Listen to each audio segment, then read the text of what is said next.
Hey y'all, I'm Carrie, Hello, I'm Ashley. and this is Monstrous. Welcome, guys.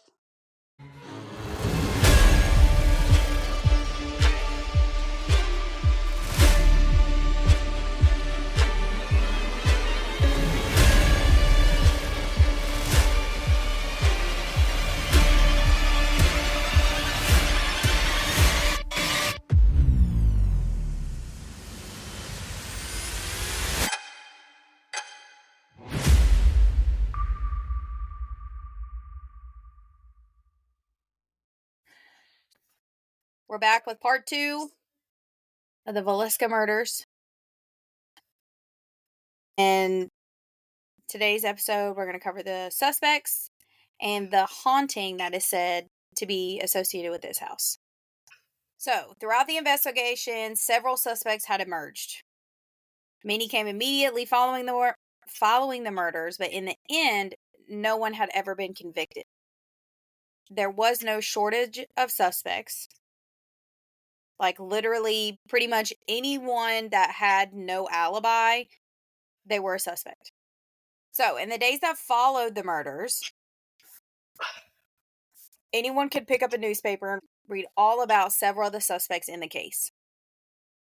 Many of the leads that investigators got were quickly worked and cleared, and as time went on, the leads they received began to dwindle until they stopped altogether. Although no one was ever convicted of the murders, and it is still an unsolved case, one suspect was taken to trial, and he was taken to trial not once, but twice. Which one was taken twice? I'm getting ready to tell you. So, allegedly, Reverend George Kelly, who had left town the morning following the murders, so he left town the morning the family was discovered. Allegedly, he had told passengers on the train with him that there were 8 dead souls in the town who had been butchered in their beds, and the victims had not yet been discovered at that point. And that's not suspicious at all. Right? A few months after the murders, the Reverend had actually signed a confession saying that God had come to him and whispered to, quote, "suffer the children to come unto me." So, after looking into him, hearing the rumors, all of that, he was arrested and he was taken to trial. And even though he had made this confession, during his September trial, he recanted it, saying, "Oh no, I just said that." Which, false confessions do happen. They happen all the time. It's not unheard of, as more and more cases, especially of those that are on death row, are being re-looked at. It's being shown many people confess to crimes they didn't commit. Especially like back then, before really you had rights. Like, you had rights, but they weren't like enforced, if that makes sense. Yeah, it does. So in this trial, the jury deadlocked 11-1.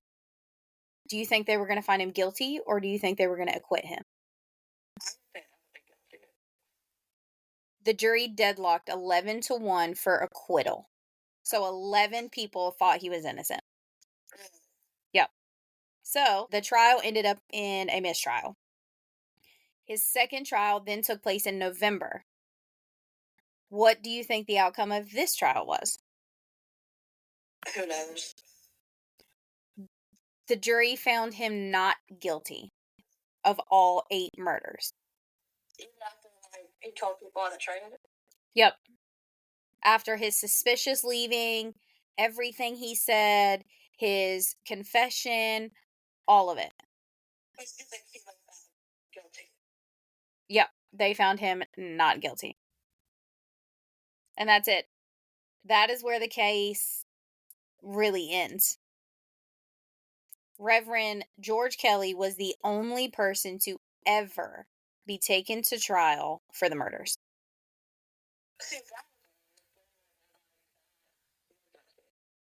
Oh, yeah, probably. Oh, yeah. Because we know reverends tend to do a lot of not so godly things. So, like I said, even though he was the only one to go to trial, there were a surplus of suspects in the case. So, even after the investigation, they continued to receive tips and even confessions, including a confession from a prisoner in 1931 out of Detroit who had claimed that an unknown businessman had offered him $5,000 to kill the Moore family. So, even decades later, they're still getting tips and confessions in. Authorities had chased down multiple leads in the years following the murders, going as far as to send bloodhounds to Nebraska in an attempt to hunt down a suspect. In the end, though, each lead led to a dead end, leaving no justice served in this case, and sadly, these 8 lives were not the only ones lost due to this tragedy. Lena and Ina's mother was also pregnant at the time of the murders of her children, and as a result of her tragic loss, she miscarried her unborn child. The mother was pregnant when she was murdered. No, so that's kind of confusing. I didn't clarify. Okay, so Lena and Ina were the 2 little neighbor girls that spent the night with the Moore family. Their mother was pregnant when her daughters were killed. Yeah, and because of the loss that she suffered, and obviously the stress and the pain and the grieving that comes with that, she also miscarried her unborn child. Damn. So in the wake of all this, she lost 3 children. And there was never anyone tried and found guilty for any of it. And that would suck, not having justice. Oh, yeah. Living the rest of your life not having any idea what happened. Yeah. I could not. I don't know how I could go on in life. I really don't. So, as of today, historians and many others that have studied the murders seem to have come up with 3 prime suspects. And most people that know about the case are in one of these 3 camps for who they believe the killer was. Although they're not the only 3 suspects, they're just the ones most likely to have committed the murders. So these camps include Frank Jones, who was a prominent resident of Villisca. He was Josiah's business rival. He was his former boss, and then went on to become the Iowa state senator. So he's got some pull there. Some believe it was Reverend George Kelly, even though he was acquitted. While others believe the murder was committed by someone completely unrelated to the town, possibly being a traveler, a homeless man, or a serial killer that moved between states. So, here are each of the suspects that have been discussed and believed to possibly be responsible, and it's very extensive. We're going to get into the background. So, first we have William Blackie Mansfield. It's believed by many that he was a hired hitman. So, as I mentioned before, Josiah had worked for the Iowa State Senate, Frank Jones, in the past until he decided to leave Frank's shop and open his own company in 1908. According to town residents, Frank was extremely upset that Josiah left and that he had been able to take the lucrative John Deere franchise with him. It was rumored that Josiah had also had an affair with Jones' daughter-in-law, Donna, which caused the anger within Frank to become even stronger. A detective named Wilkerson had openly accused Frank Jones and his son Albert for hiring William to kill Joseph. So this detective was just straight, no, he did it. Didn't care how prominent his family was. Openly accused him. Neither man, though, was ever arrested, and both denied any connection to the murders. However, though, William Mansfield, who was said to be the hired hitman, was arrested in 1916, 4 years after the murders. Detective Wilkerson had believed he was responsible for the axe murders of his own wife, infant child, and both his father and mother-in-law on July 5th of 1914 in Blue Island, Illinois. Wilkerson also suspected that Williams was also responsible for 2 other axe murders in Paola, Kansas, just 4 days before the Villisca murders, and one in Aurora, Colorado, that had many of the same details as the one he committed in 1914. So same patterns. Yep. Like most serial killers do. Yep. So in the end, Wilkerson, along with many of his fellow investigators, had concluded that each of the murders were most likely done by the same person because of all the similarities. It was an MO, modus operandi.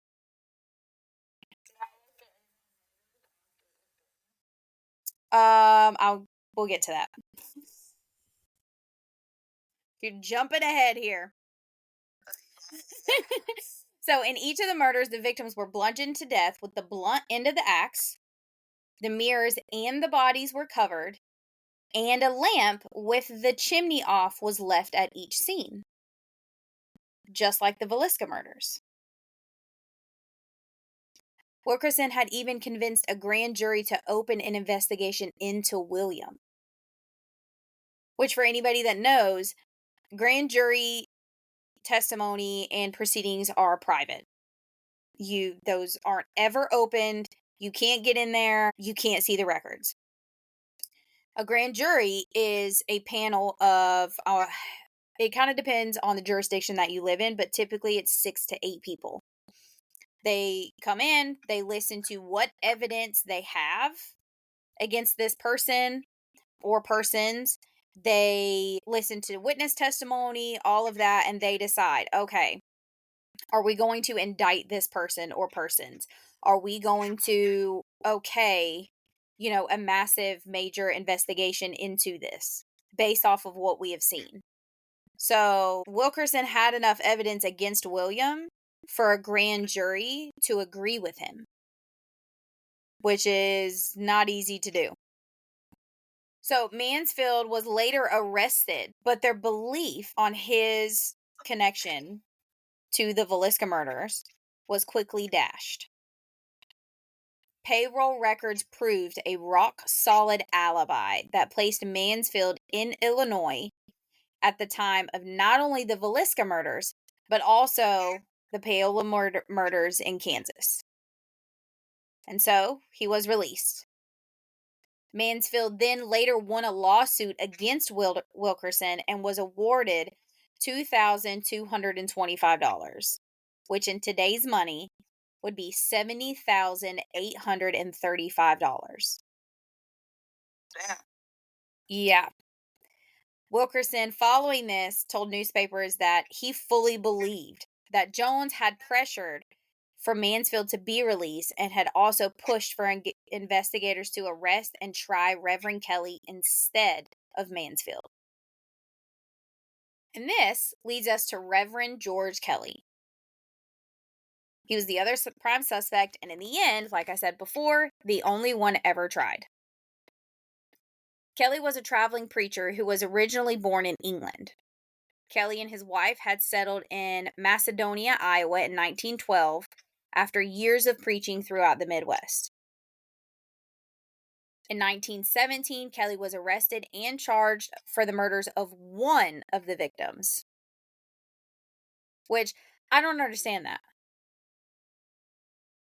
8 people were killed. How do you only charge him for one murder? Yeah, that doesn't make any sense. No. Did it say which one? No. All of my resources, it just said one of the murder victims. Yeah, it's weird. So the day of the murders, Kelly was about to enter the Presbyterian seminary and was working at the church that the Moore family and the 2 Cylinder girls had went to for that children's program. His presence in Villisca the night of the murders and how fast he left town in the early morning hours of June 10th made him the prime suspect. So just the fact that he was this weird guy who just kind of appeared and then left is what made him suspicious. Things got worse for Kelly when he wrote lengthy letters to the investigators and even posed as an investigator for Scotland Yard to get into the house shortly after the murders had taken place. And that's not suspicious at all. Right? Like, that's not weird. Unless if he was like a reporter, because some of them, Well, yeah, because that's their jobs, but like he left town and then came back. Uh, Yeah, it's weird. He had also sent a bloody shirt to a drugstore to be cleaned the week after the murders. and back then they probably couldn't test the blood. Yeah, they didn't have like the DNA and technology and Yeah, like they stuff had, that we have now. they- Yeah. So all they knew is that it was blood. They had no idea whose blood it was. But because of his presence and how he was acting, the rumors that were going around about him, it made it look very suspicious that he sent a blood covered shirt to be cleaned.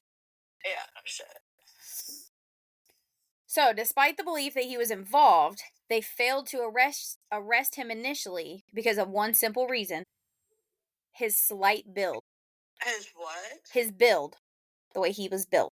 Okay.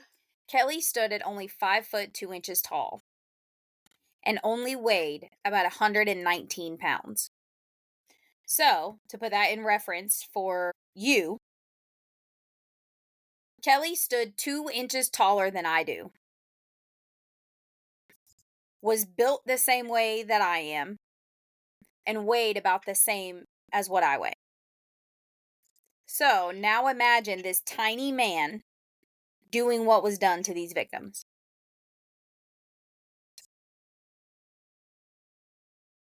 Maybe he's got anger issues. I mean, I haven't been to the Villisca house, which, let me tell you, I'm dying to go. I want to go so bad. So I'm not exactly sure how tall the ceilings were, but with looking at my house and your house and seeing how high our ceilings are, I wouldn't think someone standing at 5'2" could just reach up and touch the ceilings or be able to swing an axe back and hit the ceiling hard enough to leave a gash in it. I mean, it's hard to say with not knowing like how tall this ceiling is. Yeah. I mean, stranger things have happened. It's very possible. It's just hard to imagine that is how it happened with him being such a small man. But who knows? Stranger things have happened, that's for sure. So anyway, because of this, the detectives and the coroner felt that he was incapable of committing the crime because of the weight of the axe, because they are heavy, and then the marks that were left behind on the walls and the ceilings. They did not feel that he was tall enough or even strong enough to be able to produce either. But in the end, they did end up charging and arresting him 5 years after the murders had happened.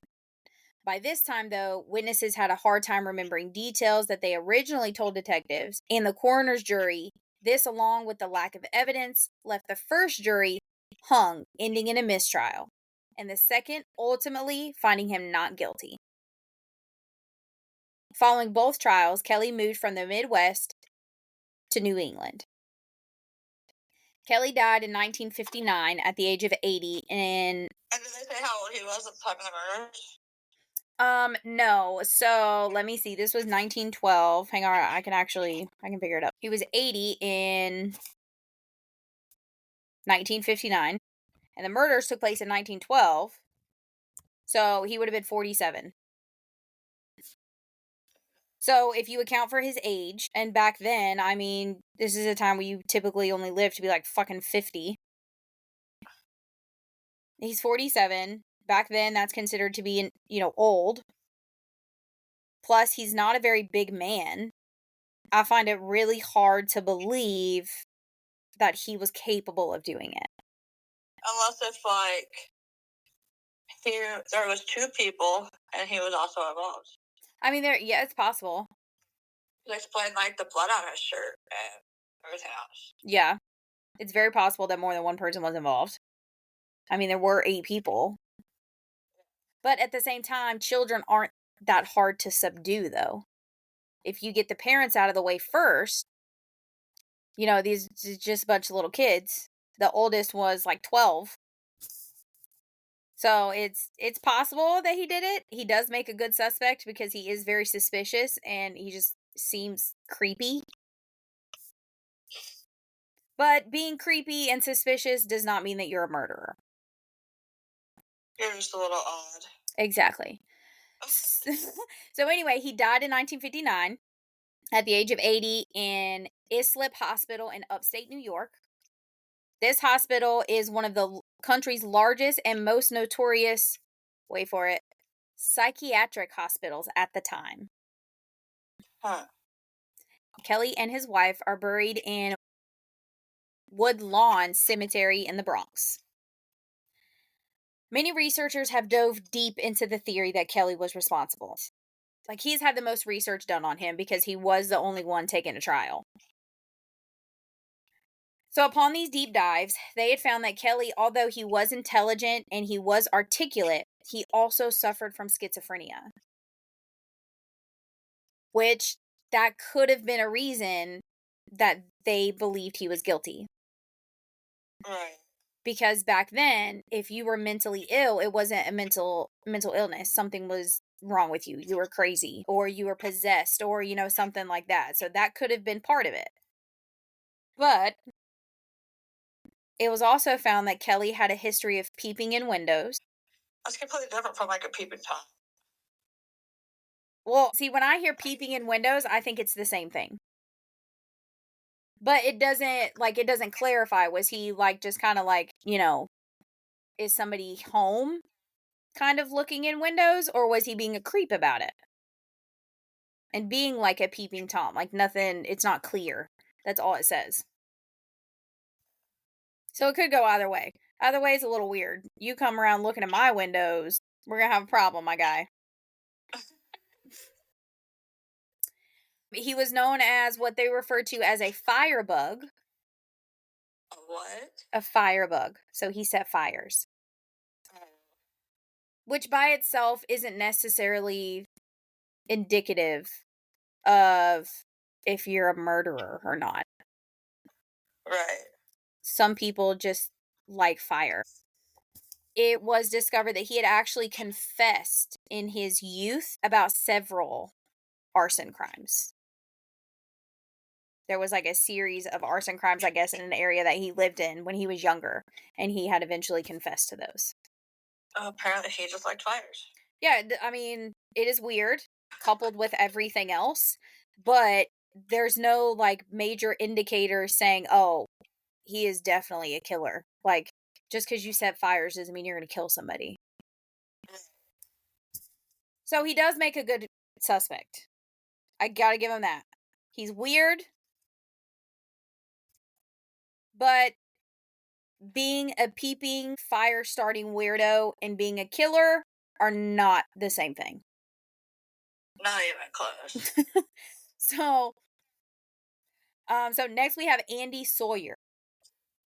Every homeless person, transient, or other unaccounted for stranger that was in town that night was a suspect. And that included Andy Sawyer. Just like with nearly all the other suspects in the case, there was no real evidence that linked him to the crime. His name came up in several of the grand jury testimonies, and that basically is what made him a suspect, is he just got brought up. So according to Thomas Dyer, a resident of Burlington, Iowa, Andy had approached his crew in Creston at 6 a.m. on June 10th, the morning that the murders had taken place.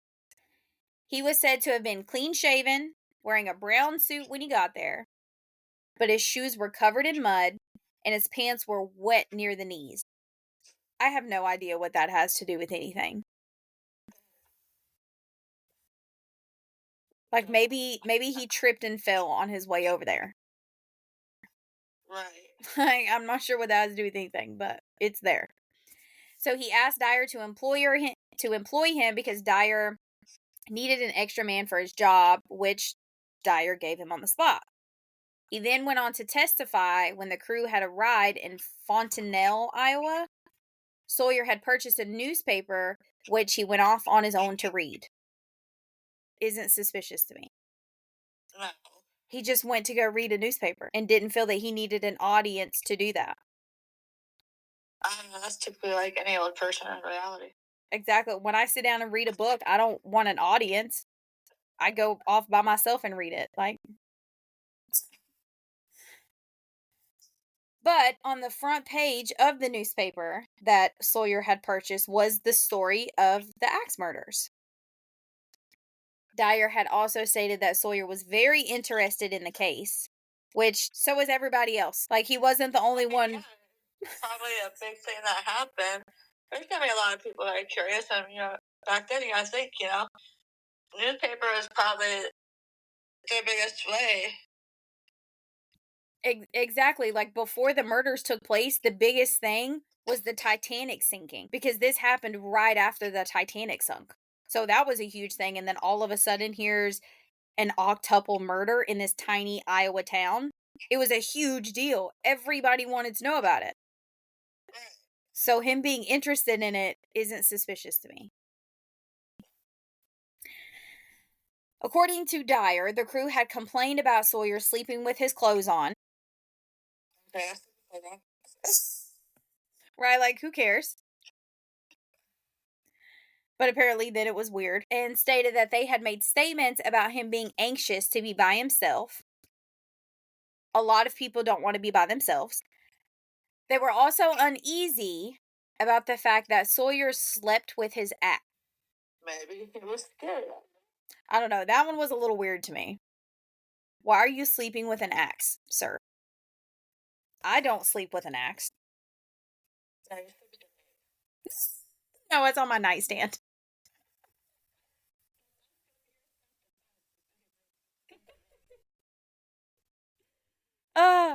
So he had often talked about the Villisca murders and whether his fellow crew members had believed if they had caught the right killer or not. Which I don't know. That could go either way. Like, the Villisca murders, I'm sure, were the talk of the town during this time. They had a suspect, they had someone in custody, but was it the right person or not? Because, I mean, he was a reverend after all. So, allegedly, Sawyer had told Dyer that he was in Villisca that Sunday night, that he had heard of the murders, and even went on to say that he was afraid he may be a suspect, which was why he had left Villisca that Monday morning. They have this saying like he's afraid he's going to be a suspect, and just him leaving the town in general.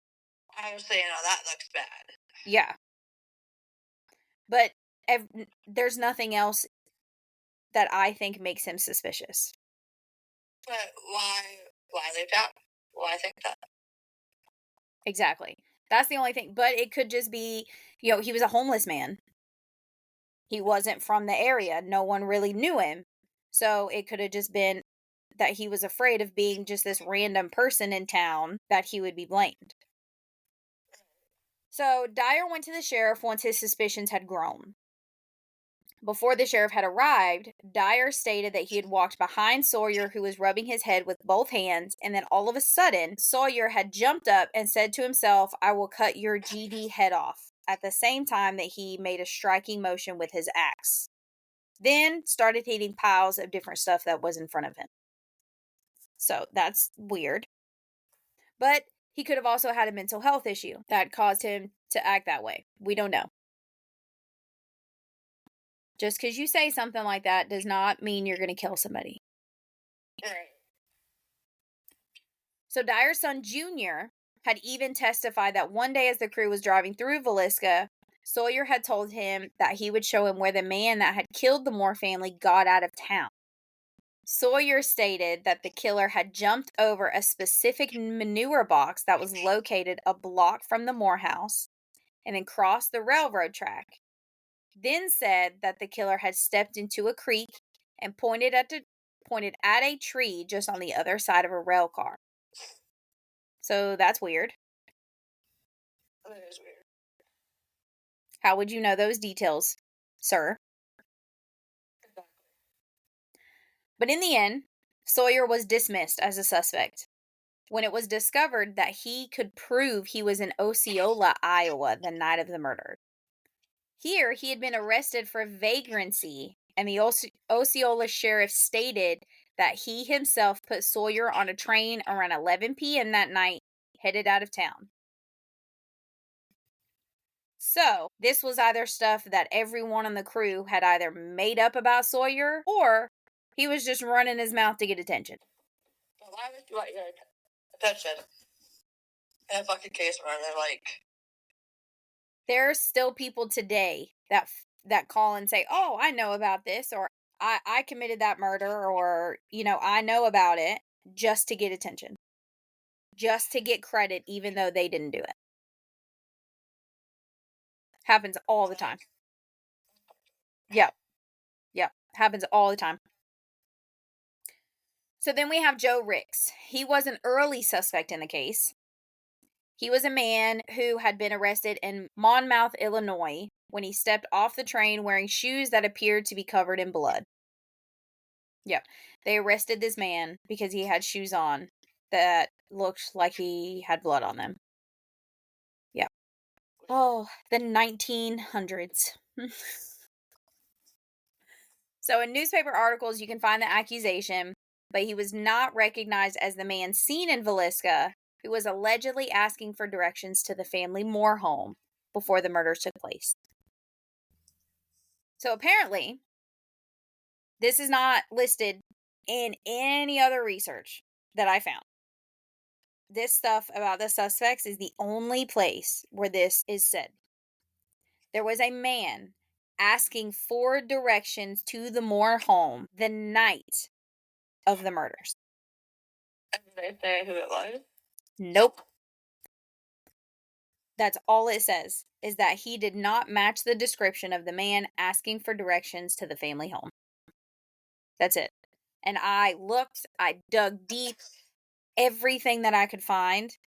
Nothing is out there. Not a name, not a description, nothing. Weird. Yeah. So, who knows who it is? So, the next suspect we have is Henry Lee Moore.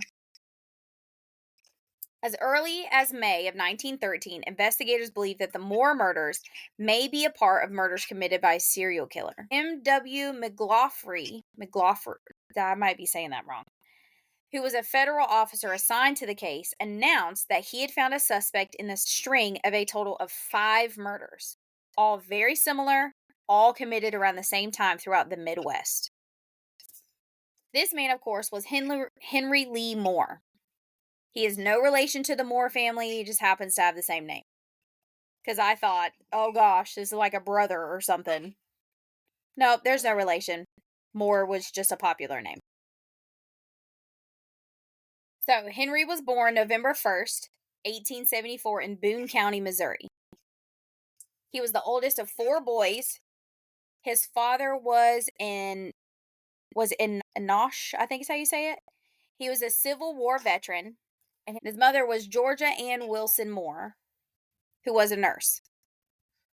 By 1910, Henry's father and 2 of his brothers had died, and his last remaining brother had moved to California. Throughout his childhood, Henry grew up very troubled. While Henry lived in Missouri, he developed a habit of visiting morgues to look at dead bodies. He kept a scrapbook of famous murder cases, and this was a collection that he started as early as the age of 8 years old.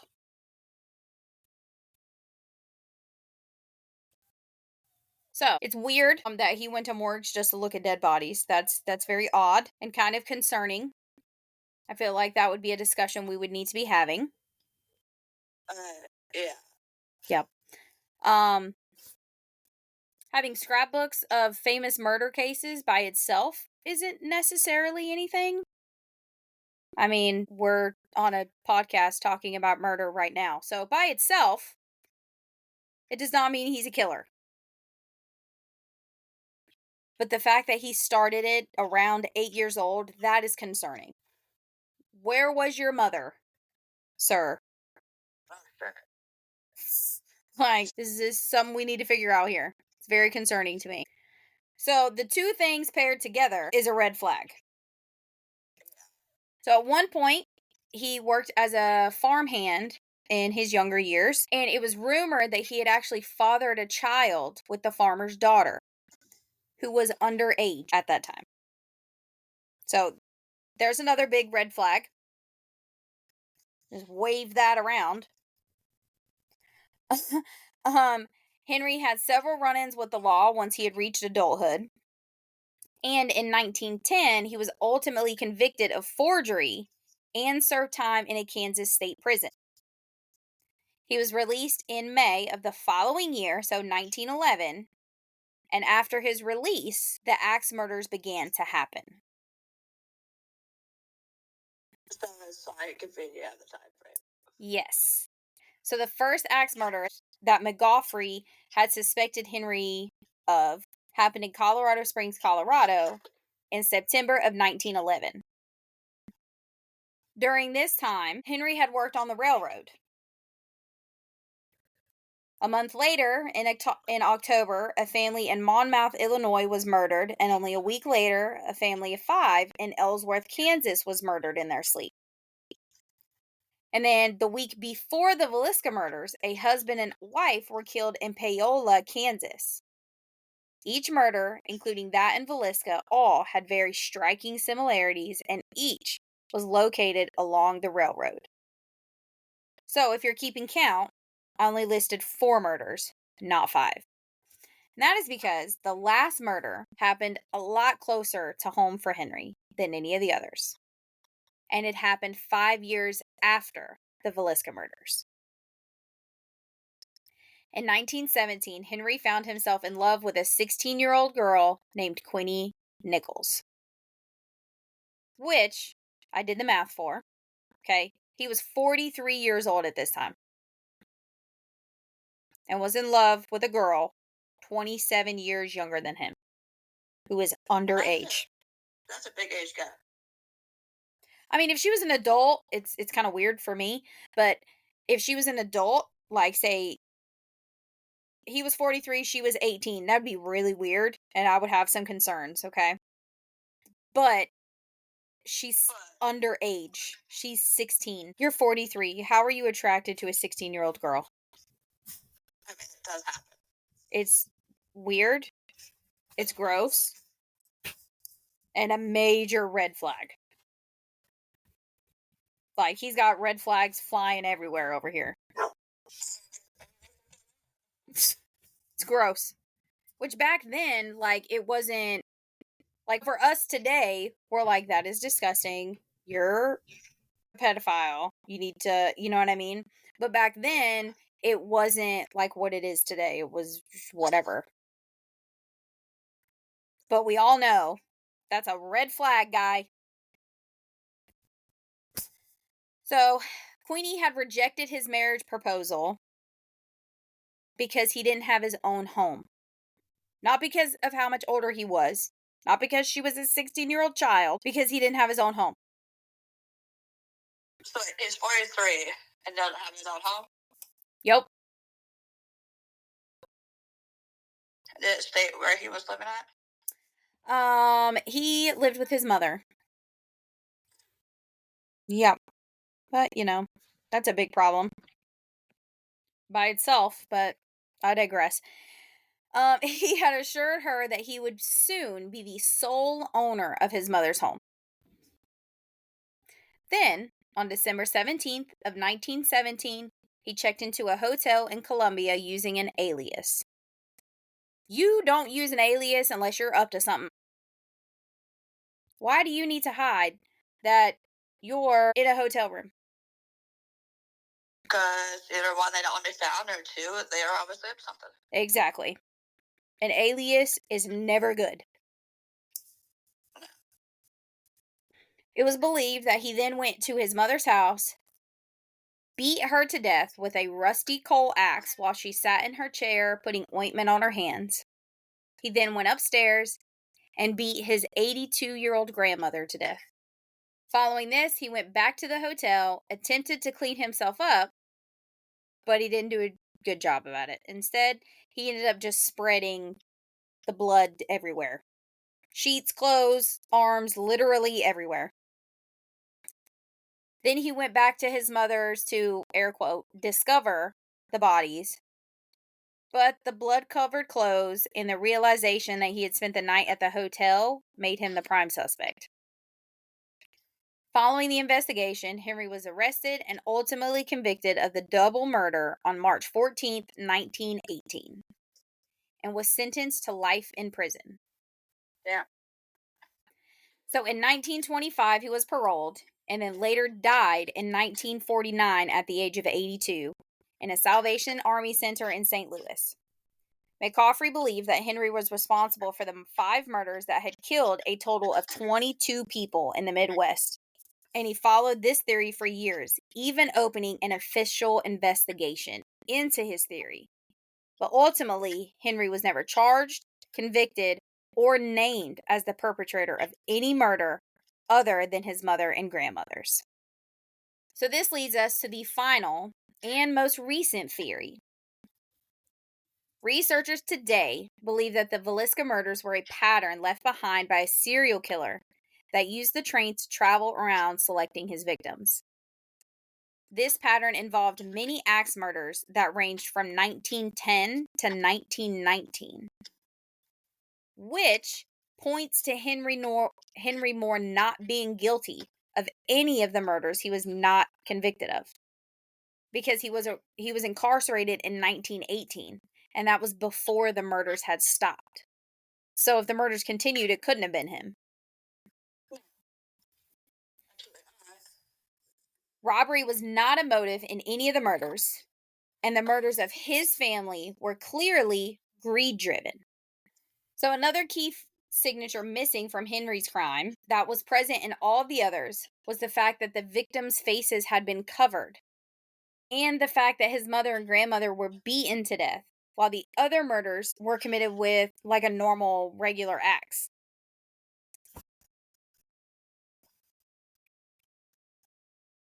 Maybe. Because that was his mother, grandma. Well, yeah, but then the faces would have been covered, because typically when a victim's face is covered, whoever did it knows the victim. Lastly, the theory involving him doesn't really fit, because the murders started while he was still incarcerated in 1910. He didn't get out of prison until 1911. So, yeah. And then they stopped after he had already been imprisoned in 1918.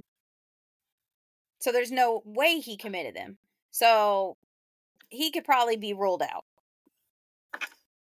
Yeah.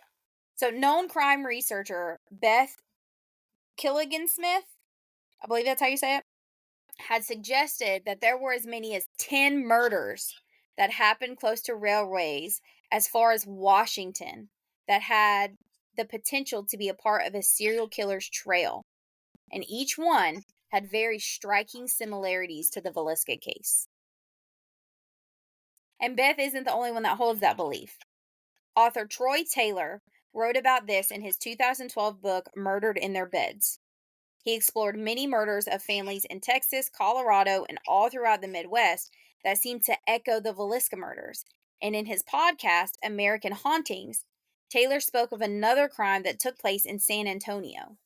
This murder, Taylor believed, was where it all began.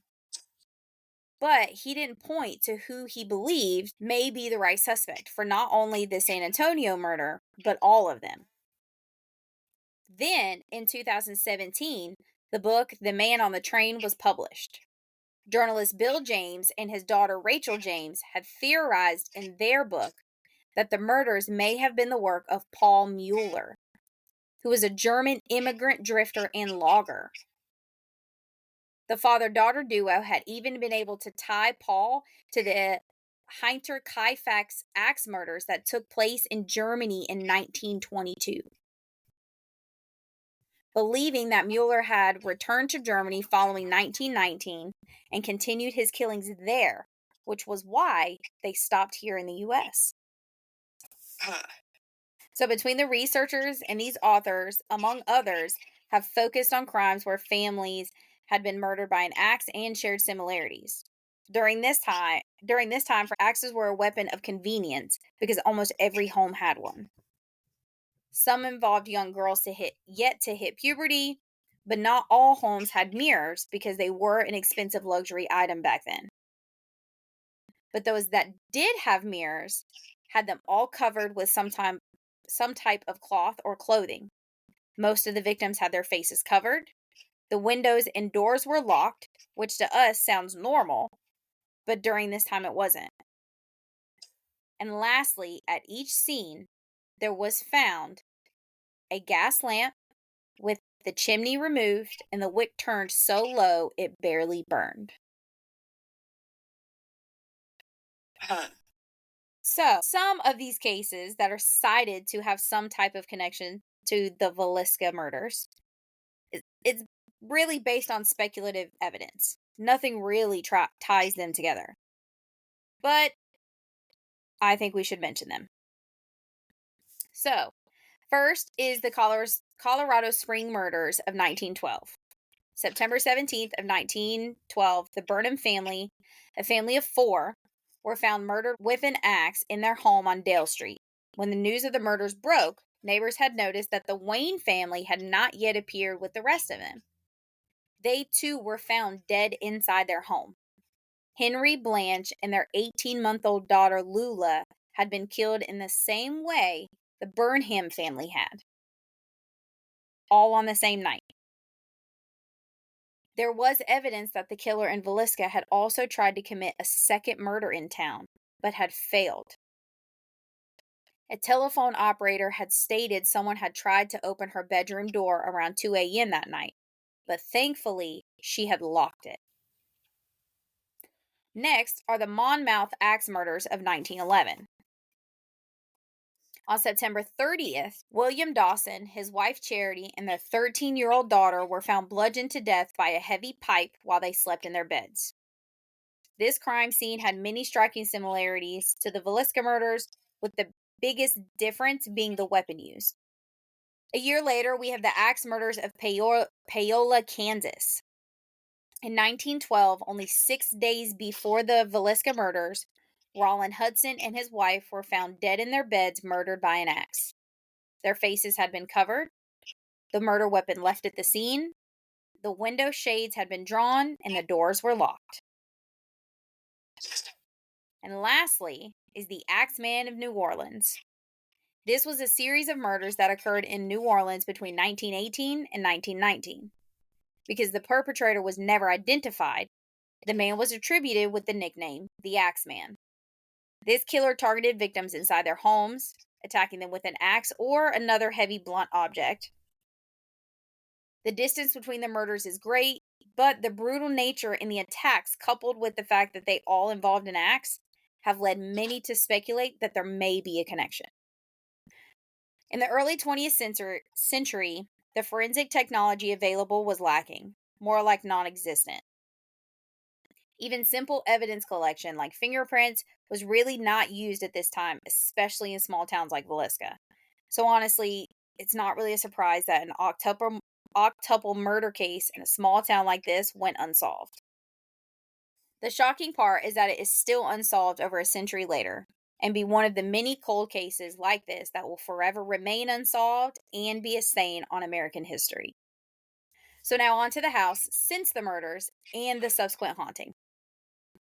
Since the Moore house was built, it has had 13 different owners. That's a lot of owners for a house. In 1915, the home was purchased by J.H. Giesman. Over the next 90 years, the home had 7 other owners. Among them was the Villisca State Savings and Loan, which was probably a foreclosure. The house had a long period of vacancy until 1971, when the home was titled to Kendrick and Vance, and a month later, Darwin Kendrick was listed as the new owner. It's easy to assume that the couple was overwhelmed by the work needed in order to keep the house from being condemned, because it sat for so long, not being used, not being taken care of. So, he had reached out to a real estate agent about buying the home only a few months after purchasing it. Darwin Lynn purchased the home in 1994. Aside from being a real estate agent, he was also a historian. He was a part owner of the Olson Lynn Museum and intrigued by the home's history. Lynn bought the home for a cheap price. He and his wife Martha, who was a fellow historian, worked to set up funds to restore the home to its original condition. Their hope was to bring renewed interest into the history that may somehow help Villisca heal its wounds and rebuild the town's economy, and it proved to be a very large task. The house underwent a number of changes. They removed the vinyl siding from the home. They repainted and restored the wooden floors. And let me tell you, as the owner of a home with wooden floors, that is no easy task. Yeah. It is a lot of work. The Lynns removed the home's functioning plumbing and electrical features. The front and back patio enclosures were removed. The outhouse was restored along with the chicken coop in the backyard. The pantry that had been converted to an indoor bathroom was removed in order to turn the home back into what it was in June of 1912. Between old photos and interviews with neighbors, the Lynns had accomplished their goal of restoring the home back to its original state. The work that the Lynns had put into the home caused it to be added to the National Register of Historic Places. The home was also recognized by the prestigious Preservation at its Best award from the Iowa Historic Preservation Alliance. The Lynns then went on to open the home to the public for the first time in the late 1990s. They offered daytime hours and overnight stays. Not once in the years that they had owned the home did they advertise it, but their tours included a colorful narrative era, an overview of the murders, and the controversy that the town itself had found itself in. In the early 2000s, the Lynns closed the doors and had tried to actually rent the house out, but they found it to be extremely difficult because of the high amount of renters that had abandoned the house shortly after renting it. Some only staying in the house for a couple of weeks. Damn. In 2004, the garage was then removed to make room for a peg barn that was donated by an area farmer, and the finishing touches and walls were added in the summer of 2005. Darwin eventually finished the reservations to the cellar, an area of the house that at this point had largely been avoided. It was dark due to the lack of lighting, the stairs didn't exist, and most people met with bats that lived down there. Just let me tell you, no thank you, okay? No thanks. I had a bat attack my head one time. I'm good. You can keep them down there. I don't want them. Let me tell you, that was not a fun experience for me. Anyway, after Darwin's passing in 2011, Martha took over all operations of the house for the next 12 years. Later in 2023, Martha decided that it was time to retire and entered into a contract to sell the house to Lance Zeal, who is an entrepreneur and a Marine Corps veteran. He has a history of not only purchasing but also preserving historic homes all across America, and many of these homes are operated by none other than U.S. Ghost Adventures LLC. The home was officially changed owners in January of this year. So, at this point, since the home was first built in 1900, it has had 14 different owners. Jesus, that's a lot. Yeah. There are also a lot of supernatural accounts associated with the house, which that's why the house is popular. So we don't have time to recount all of them because there are a ton. But I included the most common and most popular accounts. So the haunting didn't really seem to appear until the Lynns had opened the house to the public in 1998. Visitors had begun to report all kinds of unexplainable phenomena. Everything from feelings of dread to sounds like footsteps and kids laughing. Some visitors have recorded engagements with spirits on a two-way communication device, also known as a spirit box. One man had even experienced an inexplicable self-inflicted knife knife wound that he had no memory of.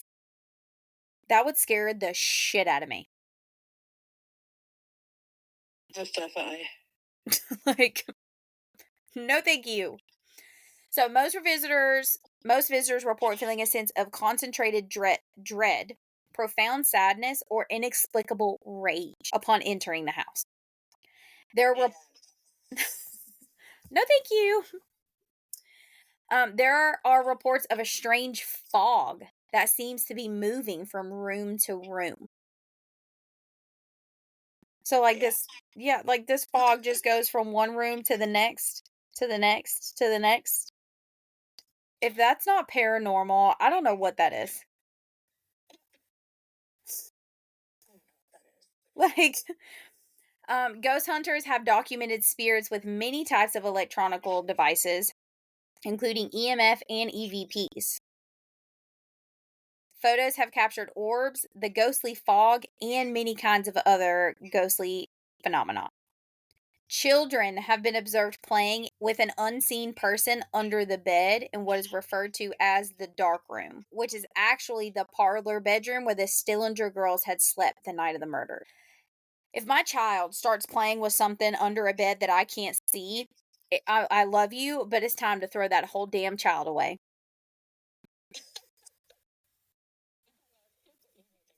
Yeah, I love you, but it's return, please. I need an exchange. Like, I'm no. I walk into a bedroom and my child is playing with something under the bed that is not actually there. I might sign myself up to go into the nut house, okay? Like, I'm good. So in 2014, one paranormal enthusiast had entered the home with a hunting knife, even after the home caretakers warned him against taking it inside. Which, let me tell you, this guy is clearly stupid, okay? And I'm about to tell you why. He's an idiot. After attempting to provoke the spirit into responding to him, why would you go into a haunted house and try to provoke a spirit? You're an idiot. He reportedly saw a flash of light and then he woke up in the hospital. He had suffered a self-inflicted wound that he did not remember inflicting. He later returned to the house and apologized to the spirits for his behavior. That was probably smart. So, some have claimed to have made contact with the victims themselves, along with other victims, and even claim to have made contact with the murderer. Many of those that have stayed the night say that the real thrill occurs around 2 a.m. when a train passes through the tiny sleepy town. It's believed that the train's whistle triggers the events of the murder. So documents, movies, and books have all been written, produced, and released about the Villisca murders and the house itself. The house itself is now known as the Villisca Axe Murder House. It's open for tours and even overnight stays. You can find out this information at villiscaiowa.com or murderhouse.com. The house is infamous for being one of America's most haunted houses. So who wouldn't want to go take a peek and see if the rumors are true? I mean, I want to go. I want to go so bad, but I can't find anybody that'll go with me. In Villisca, it's like 2 hours from us. No. I want to go so bad. I'll come up and with Michael and we'll drop Michael and the kids off and be like, bye. Hey, that works for me. I had some of my friends in high school went and I didn't get to go for, well, you know why. I didn't get to go. So they went up there and they had booked an overnight stay. They didn't stay all night. They ended up coming home early. Like, and dude, they were freaked the fuck out. One of my friends in high school, her foster mom was like into, she did crystals and spirits and cleanings and like stuff like that. Yeah. Like, they were so bad freaked out. Like, she went out and saged their fucking car that they took. They were bad freaked out. They said that if you went into one of the kids' rooms, you could roll a ball. They rolled a ball across the floor and the ball rolled back. Damn. Yeah, I want to go so bad. So, there's not much known about the murders. Obviously, it's all rumor, it's all speculation. And the Villisca house itself, well, the mystery alone draws you into it. The only thing that is truly known about the house that sits on 508 East 2nd Street is that it stands as a chilling symbol of the history, mystery, and the awe that lurks within it. And that is the final part to the Villisca axe murders and the haunting that followed. It was a sad one, but I thought it was kind of fun. Got a little bit of true crime, a little bit of spooky. Yep. Man, this is just, I really wish that they would solve this case. Like, no, it's not, but everybody wants the JonBenet Ramsey case to be solved, okay? That one is a mystery. Like, I feel like we all know what happened in that case, okay? I'm not going to say it on the recording because I don't want to get sued. But I feel like we all know who did that. It's just a matter of proving it. Yeah. But this is the one that I want to know who did it. This is the one that I need to know. You're like, I got it. Yes, I need to know so bad. Which that is one case we're never going to cover, the JonBenet Ramsey case. That case has been covered so many times. I don't want to do that case. Literally every year this time of year. It's all over the news. Every podcast out there covers it every single year. It's been worn out, dadgummit. Anyway, do you have any final thoughts before we sign off now that I've went off on a tangent? No, I don't have any thoughts. We did have a really quick announcement. I completely forgot about till just now. Monstrous is now officially an Audio Boom original. So you can find all of our information on audioboom.com. That can be found on our Facebook page, the link to that page. It has everywhere that we're listed, everywhere that you can listen to us. It has links to other podcasts that Audio Boom has on their studio system. So check that out. That's very fun and exciting.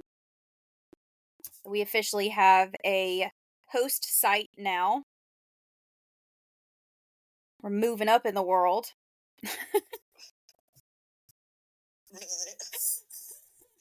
All right, well, that's it. We'll be back in 2 weeks for our next episode. I get an episode off.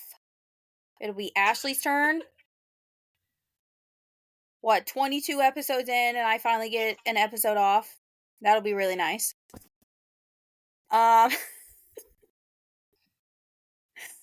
So, as always, our sources can be found on our Facebook page, along with some of the photos I have that I'm going to post on there, some of the suspects, stuff like that. You can find that link in our episode description. Please make sure you give us a rate and a review. Don't forget to subscribe so you can get notifications when new episodes are released. So we hope you keep listening, and remember to Watch for monsters. and don't kill people. Bye, y'all.